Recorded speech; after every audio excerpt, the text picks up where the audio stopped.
महामना innovative technology welfare society एक non profitable non governmental organisation है। हमने इस संस्था की शुरुआत केवल ये सोच के की है कि हमने पिछले 7-8 सालों में ये महसूस किया कि हमारे रिसर्च स्कॉलर्स, हमारे फैकल्टी मेंबर्स और विभिन्न विषयों पे शोध करने वाले जो रिसर्च का काम करते हैं वो रात और दिन लगे रहते हैं अपनी लैबों में, लेकिन कुछ बेसिक लूप होल्स हैं इस पूरे सिस्टम में। इसको समझना और बताना बड़ा ज़रूरी है। मान लीजिए कि कोई व्यक्ति कोई भी काम करता है तो अपने भविष्य को सिक्योर करने के लिए करता है और पैसा कमाने के लिए करता है।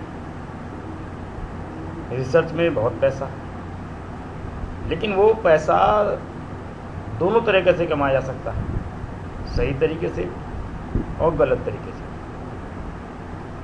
अगर हम ज़्यादातर ये सोचें कि हमको केवल बस पैसा कमाना है और जो रिसर्च का काम है वो बस चलता रहता है, इससे हमारा जीवन यापन तो होता है, लेकिन जो सोचकर भारत सरकार या कोई भी सरकारी संस्था हमको पैसे देती है जिससे कि हम वो शोध कार्य कर सकें, उसका पूरा फल हमारी जनता को नहीं मिल पाता। मान लीजिए अगर कोई लेबोरेटरी में 20-25 साल से सोलर सेल पे काम होता है और सोलर सेल पे काम होने के बाद में भी वो एक छोटा सा इतना बड़ा एक मोबाइल को चार्ज करने का भी सोलर सेल बनाने की कुव्वत नहीं रखते हैं, तो वो प्रश्नों के घेरों में आ जाते हैं। हिंदुस्तान में मेरे अंदाज से कम 30 से 40 लेबोरेटरीज़ में सेंसर पे काम होता है, नैनो मटेरियल्स पे काम होता है, करोजन पे काम होता है, बायोटेक्नोलॉजी पे काम होता है और अनेक चीज़ों पे काम होता है। लेकिन हमारे गांव देहात में जाइए, आपको बिजली की समस्या बहुत आम है। बहुत से ऐसे गांव हैं जहां पर 24 घंटे में 1 या 2 घंटा ही बत्ती आती है, और कुछ गांव ऐसे हैं जहां पे 2-2, 3-3 दिन में 1 आध 2 घंटा बत्ती आ गई। कुछ जरा खुशकिस्मत हैं जो बिजली की समस्या ऐसी है कि 5-6 घंटा बज जाती है।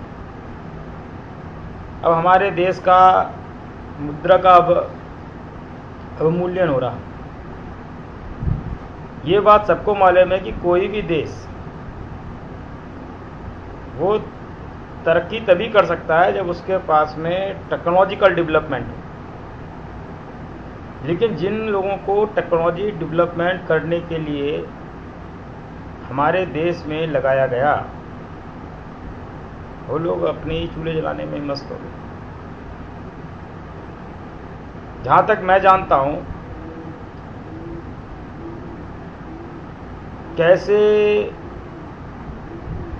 बिल बनाए जाएं, कैसे टेक्निकल रिपोर्ट जमा की जाए, कैसे कुछ ना कुछ कर दिया जाए जो एक रिसर्च पेपर छप जाए। आजकल एक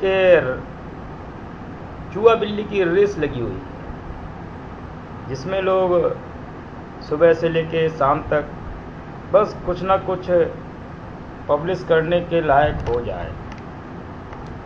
और ये जो पब्लिश करने के लायक है, वो जो पब्लिश करने वाले हैं, रिसर्च पेपर जो छापते हैं, वो कंपनियां जो हैं पब्लिशिंग हाउस पे, वो लोग भी केवल छापने के लिए बैठे हुए हैं। उनको तो काम है ये कि कुछ भी आए तो हम छापें। उनका काम छापने का है, इनका काम छपवाने का है। सरकार का काम पैसा देने का है। लेकिन गरीब आदमी को क्या मिला? ये सवाल सोच सोच कर हमने एक पायलट प्लांट का प्रपोजल बनारस हिंदू यूनिवर्सिटी के सामने रखा। हमने उसमें कुल मिला के 21 ऐसे प्रोडक्ट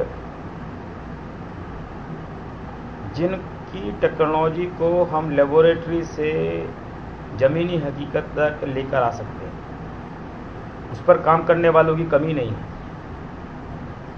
उसमें हमने कुछ नैनो मटेरियल्स को सॉर्ट आउट किया, बायो सेंसर को लिया, सोलर सेल को लिया, कंडक्टिंग पॉलीमर्स को लिया, लिक्विड क्रिस्टल को लिया 6 सालों के लिए, 8 सालों के लिए।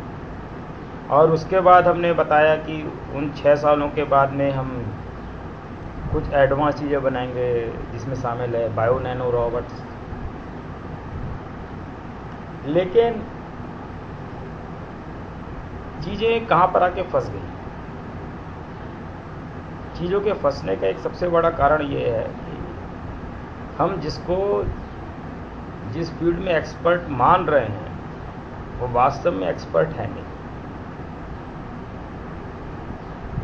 अभी तक हम ये मानते थे कि कोई व्यक्ति अगर 15 साल या 10 साल किसी एक टेक्नोलॉजी के ऊपर में काम किया हुआ है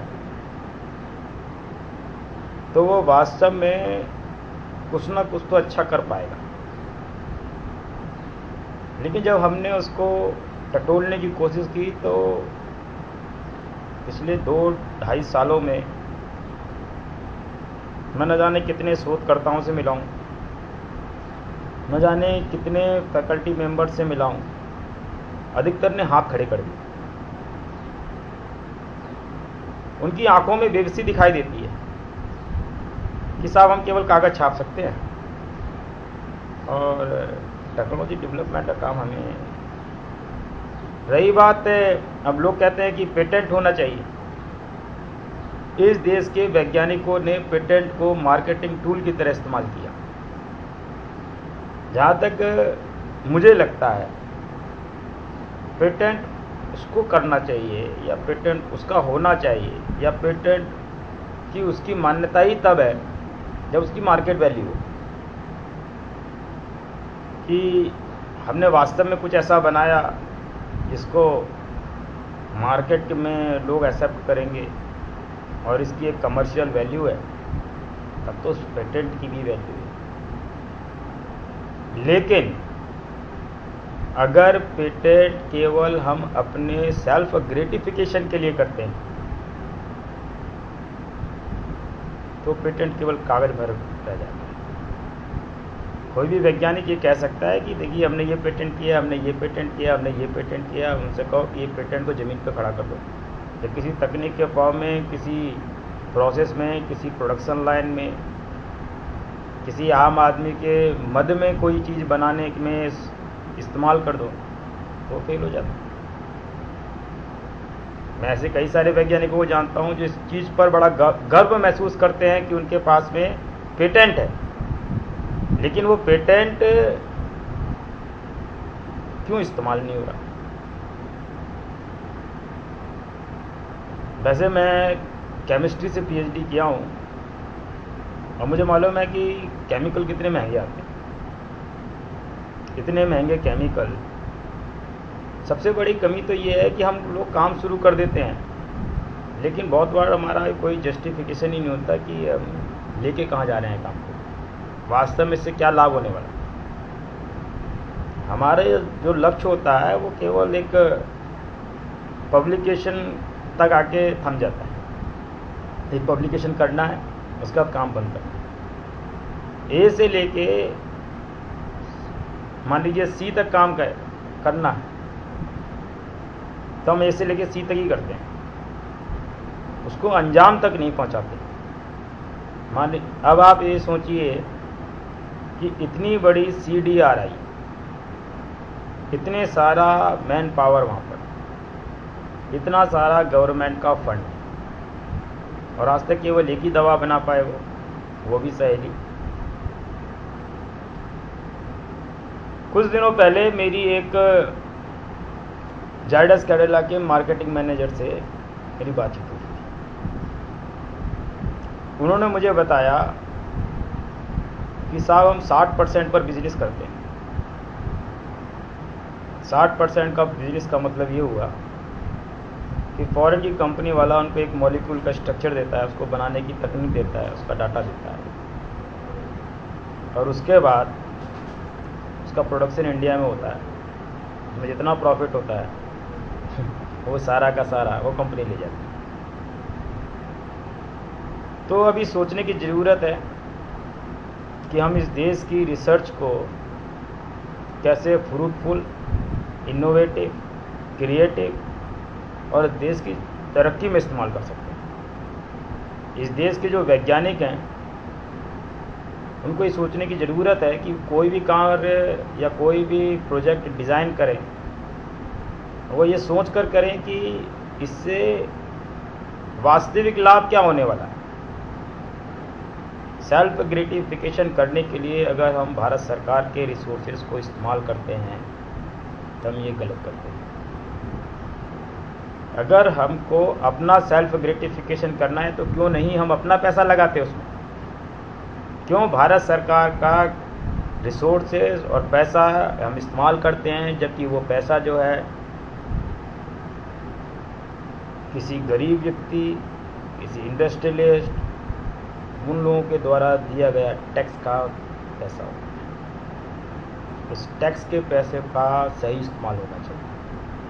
ये बात मालूम है कि आजकल हर जगह करप्शन है, चारों तरफ बेईमानी चल रही है, लोग अलग अलग तरीके से अपनी अपनी चीज़ों को डिज़ाइन करते हैं।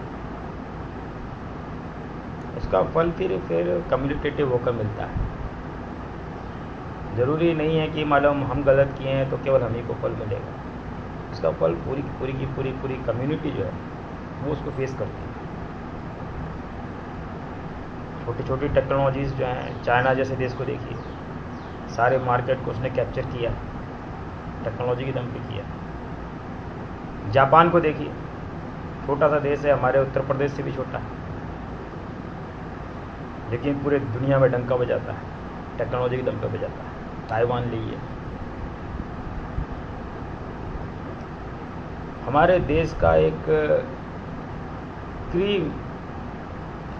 क्रीम टाइप का जो ब्रेन है, बेस्ट ब्रेन, वो विदेश भाग जाता है। उसका एक सबसे बड़ा कारण है हमारे यहाँ पे पॉलिसीज़ का मिसमैनेजमेंट। एक वैज्ञानिक को तैयार करने में सरकार का कितना पैसा लगता है, और वो वैज्ञानिक तैयार होने के बाद में विदेश चला जाता है, और विदेश में जाके जो भी टेक्नोलॉजी बनाता है वो देश, उस देश के इस्तेमाल में आता है। रही बात कि विदेश जाना गलत है कि नहीं, विदेश जाना गलत नहीं है, उसको एक्सपोजर मिलता है, लेकिन जो तैयारी है उस तैयारी से हमारी टेक्नोलॉजी का भी डेवलपमेंट होना चाहिए। हमारी इंडिजीनियस टेक्नोलॉजी बननी चाहिए, हम लोग टेक्नोलॉजिकली इंडिपेंडेंट होने चाहिए। महामना इनोवेटिव टेक्नोलॉजीज़ का जो पायलट प्लान का प्रपोजल हमने रखा, उसमें हमने 6 डिवीज़न बनाने का सरकार से आग्रह किया। हमने उसमें कहा कि हम low cost solar panels and low cost solar cells, dye sensitize solar cells हम बनाने की तरफ प्रयास करेंगे। हम इलेक्ट्रोकेमिकल एंड बायोसेंसर्स बनाने की कोशिश करेंगे। हम बहुत सारे जो एडवांस फंक्शनल नैनो मटेरियल्स हैं उनको बनाने में और फिर उनका कमर्शलाइजेशन करने में हम योगदान देंगे। हमने 150 पन्ने की एक लंबी चौड़ी रिपोर्ट सरकार के पास रखी। उस मुख्य प्रोजेक्ट महामना इनोवेटिव टेक्नोलॉजीज़ को सपोर्ट करने के लिए हमने एक non profitable non governmental organization Mahamana innovative technologies welfare society का 2012 में शुभारंभ किया। हमने पाया कि जो समस्याएं हैं वो एक तरफ से नहीं। जैसे रावण के कई कई सर हुआ करते थे, तो वैसे ही ये समस्याएं भी कई चेहरों के साथ हैं। और इन समस्याओं को रूट लेवल से कवर अप करने के लिए, इनकी रेमेडी ढूंढने के लिए महामना इनोवेटिव टेक्नोलॉजीज वेलफेयर सोसाइटी ने एक जो प्रोग्राम्स बनाए, हमने 16 सूत्रीय प्रोग्राम बनाए। हमने रूट लेवल से शुरू किया, जहाँ पे एक स्टूडेंट साइंस पढ़ने के लिए अपने स्कूल या कॉलेज में जाता है। वहाँ से वो साइंस को किस तरीके से समझे, क्या उसकी इंटेंशन हो, क्या उसका एटीट्यूड हो, क्या उसके मानस में चल रहा हो,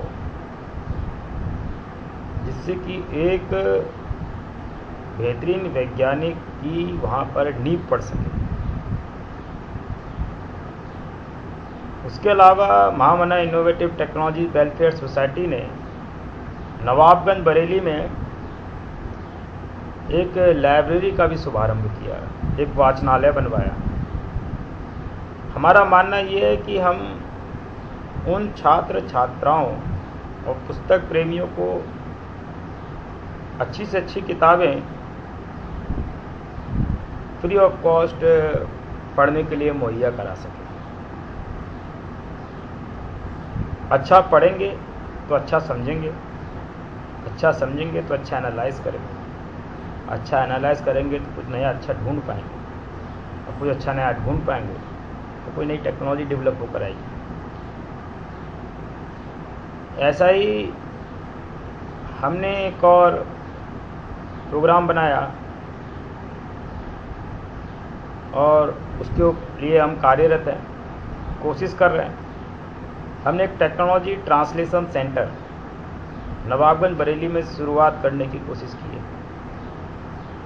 अभी बहुत ज़्यादा कुछ हुआ नहीं है, लोगों से मिल रहे हैं, लोगों से बातचीत कर रहे हैं, उनके साथ डिस्कशन में नई नई बातें बाहर निकल कर आती हैं। कई सारी जगह चिट्ठियां भेजी हैं जिससे कुछ फंडिंग इंतजाम हो सके। टेक्नोलॉजी ट्रांसलेशन सेंटर वास्तव में काम क्या करेगा? जो हमारी लेबोरेटरीज़ में पिछले 10 साल से 15 साल से जो कार्य हो रहे हैं, हम वहाँ पर एक चैनलाइज करने की कोशिश करेंगे। उस लेबोरेटरी में विजिबल टेक्नोलॉजी को हम इस रूप में लाने की कोशिश करेंगे कि वो किसी इंडस्ट्री के माध्यम से कमर्शलाइज हो सके। हम असल में स्केलिंग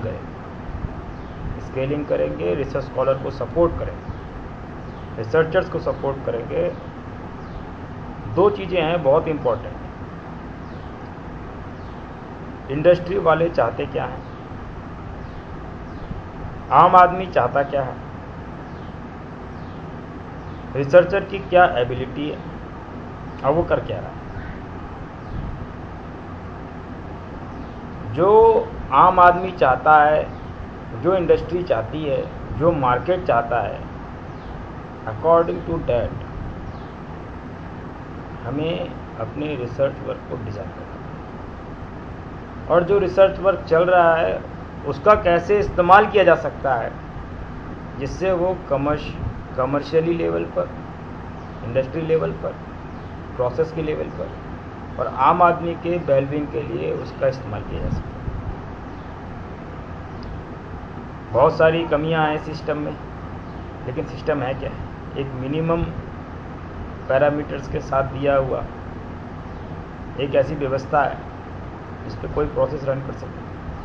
और वो एक सिस्टम एक दिन में बनता नहीं, वो सिस्टम जो है कई साल, कई पीढ़ियाँ उस सिस्टम को एक किसी रूप में लाने में खड़ी होती हैं। और सिस्टम में जब कमियां होती हैं तो उनको धीरे धीरे रेक्टिफाई किए जाते हैं। तो 60 साल से ज़्यादा हो गए हमारे देश को आज़ाद हुए, और देश कितना टेक्नोलॉजिकली इंडिपेंडेंट हो पाया। हमारे वैज्ञानिक वास्तव में देश को क्या क्या दे पाए, ये एक सोचने की बात है। तो हमारा आप लोगों से आग्रह है कि हमारे इस मिशन में हमारा साथ दें। हम ये नहीं कहते कि हम बहुत बड़े वैज्ञानिक हैं, लेकिन हमें ये विश्वास है कि हमारे देश में बहुत अच्छे अच्छे वैज्ञानिक हैं जो सिस्टम के लूपहोल की वजह से, पॉलिसीज़ में लूपहोल होने की वजह से, मिसमैनेजमेंट की वजह से, प्रॉपर इंटेंशन ना होने की वजह से और सही एटीट्यूड को अख्तियार ना करने की वजह से सही टेक्नोलॉजी का मतलब ये हम ये कह सकते हैं कि प्रोडक्टिव रिसर्च को, इनोवेटिव रिसर्च को, क्रिएटिव रिसर्च को सपोर्ट नहीं कर पाते। फेसबुक के ऊपर में हमारा बहुत सारी डिटेल उपलब्ध है। हमने एक गूगल डॉक्यूमेंट पर एक फॉर्म भी बनाया है जो हमने लोगों के पास सर्कुलेट किया है कि लोग उस फॉर्म को देखें, उसमें कोई क्वेश्चनायर है उसको भर दें, जुड़ना चाहते हैं उसको भरकर सबमिट कर दें। और हमारे पास में हमने अपने यहाँ मेंबरशिप के लिए, मेंबरशिप क्यों ज़रूरी है, पहली बात तो ये देखिए। पहले हमारा प्रयास है एक प्लेटफॉर्म बनाने का जहाँ पर कई क्षेत्रों में काम करने वाले लोग एक कॉमन प्लेटफॉर्म पर आ सकें, आपस में समझ डेवलप कर सकें कि भाई ये प्रॉब्लम और इस प्रॉब्लम को ऐसे सॉल्व किया जा सकता है। अब जब लोग आएंगे आपस में मिलके बैठ के बात करेंगे, चीज़ों को समझेंगे। नैनो टेक्नोलॉजी वाला अपनी टेक्नोलॉजी लेकर आएगा, सोलर सेल वाला अपनी टेक्नोलॉजी लेकर आएगा, सेंसर वाला अपनी टेक्नोलॉजी लेकर आएगा। वहाँ पे कोलैबोरेटिव अप्रोच डेवलप होगी और वास्तव में जो चीज़ें बहुत कठिन लग रही हैं वो उतनी कठिन फिर रह नहीं जाएंगी। हमने अपनी संस्था के बारे में बहुत सर्कुलेशन किया है पिछले 1.5-2 सालों में, इंडस्ट्री वालों से, NGO वालों से, गवर्नमेंट सेक्टर में, रिसर्च स्कॉलर के पास, स्टूडेंट के पास में, कई तरह के लोगों के पास में हमने अपनी सूचनाएं लोगों के पास पहुंचवाई हैं, संस्था के बारे में बताया। संस्था के बारे में बताने के बाद में बहुत से लोग हमारे साथ जुड़े भी। आज से 7 साल पहले जब मैंने ये सब कुछ सोचना शुरू किया तब मैं अकेला था। आज कम से कम 150 से 200 लोग मेरी संस्था के साथ में जुड़े हुए हैं। हम आपस में डिस्कशन करते हैं, कई सारी बातों पर डिस्कशन होता है, नई नई रणनीतियाँ बनाई जाती हैं, छोटे छोटे प्रयास किए जाते हैं। लाइब्रेरी बनाना भी हमारा एक छोटा सा ऐसा ही प्रयास है। उसके अलावा हमने एक और प्रोग्राम शुरू किया था, POS, program of online services. जिन शोध छात्रों को, जिन वैज्ञानिकों को रिसर्च का पेपर नहीं मिल पा रहा है, उनके इंस्टीट्यूशन ने उसको सब्सक्राइब नहीं किया हुआ है और किसी पेपर को पढ़ना चाहते हैं, तो हमारा एक फॉर्म है POS का, हैंड टू हैंड उपलब्ध है, बहुत सारे लोगों का भेजा भी गया। लोग उस फॉर्म को भर के हमारे पास भेज देते हैं, तो हमारे जो मेंबर्स हैं, वॉलंटियर्स हैं, वो उसके ऊपर में वर्कआउट करते हैं और जिसको जो एक शोध पत्र चाहिए उसको वो दे दिया जाता है, पहुंचा दिया जाता है, मेल कर दिया जाता है। तो ऐसी कई सारी चीज़ें हैं जिनके ऊपर विचार करना ज़रूरी है, सोचना ज़रूरी है। हम लगातार लोगों से बातचीत कर रहे हैं, मिल रहे हैं और आप लोगों से उम्मीद करते हैं कि आप हमारे इस मिशन में हमारे साथ खड़े हो। एक फॉर्म है छोटा सा, उसको भर दीजिए। उसमें हमने मेंबरशिप वॉलंटियर के लिए 100 रुपये केवल स्टार्टिंग में रखे हैं। ईयरली मेंबरशिप नहीं है। ऑर्डिनरी मेंबर के लिए 100 रुपये सालाना मेंबरशिप है। एग्जीक्यूटिव मेंबर के लिए 5 सालों के लिए 500 रुपये एग्जीक्यूटिव मेंबर के लिए है। लाइफ टाइम मेंबर के लिए 2000 रुपये है। एडवाइज़र, पैट्रन और डोनर के लिए हमने ईयरली मेंबरशिप फीस नहीं रखी है। एडवाइज़र हम जनरली उन लोगों को बनाते हैं या मानते हैं जो लोग किसी एक विशेष फील्ड के ऊपर में एक्सपर्ट हो, ज्ञाता हो, ज्ञानी हो। वॉलंटियर जो व्यक्ति थोड़ा सा अपने जीवन का कुछ समय हमारी संस्था को देना चाहे। मेंबर से हमारी अपेक्षाएं भी रहती हैं कुछ, संस्था को आगे बढ़ाने में वो मदद करें, संस्था के अंदर जो कमियां हैं वो कमियों को बताएं, जिससे कि हम और अच्छा कुछ कर सकें, काम कर सकें, अच्छा काम कर सकें। ये देश टेक्नोलॉजिकली इंडिपेंडेंट हो। इस देश में जो नौजवान हैं, जो विज्ञान को पढ़ रहे हैं, वो विज्ञान की उस गहराई को समझें और नई नई टेक्नोलॉजीज़ को पैदा करने में, बनाने में और उसका इम्प्लीमेंटेशन करने में मदद कर पाएँ। देखिए, एक थोड़े दिन पहले एक पिक्चर आई थी, मुझे बहुत अच्छी लगी।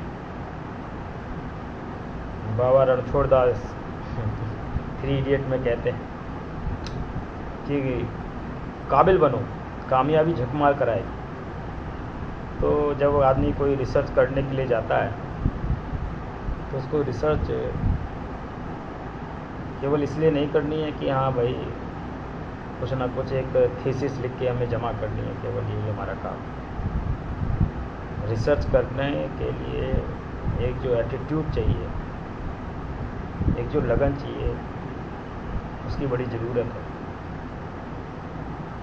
रिसर्च को रिसर्च की तरह किया जाए और रिसर्च करने के बाद में वो रिसर्च प्रोडक्टिव हो, उसका कुछ आउटकम निकले।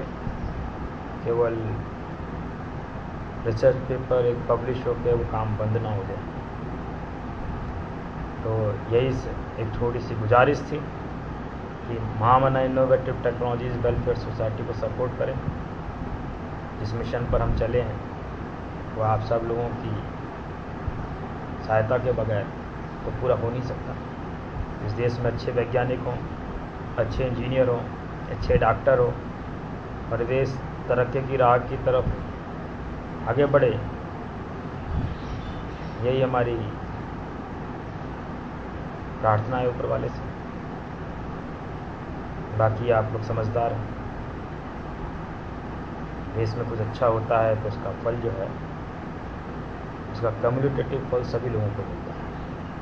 तो देश में कुछ खराब होता है तो उसका भी फल सभी लोगों को मिलता है। इसलिए महामना इनोवेटिव टेक्नोलॉजी वेलफेयर सोसाइटी इस मिशन को लेकर चली है। उस मिशन की कामयाबी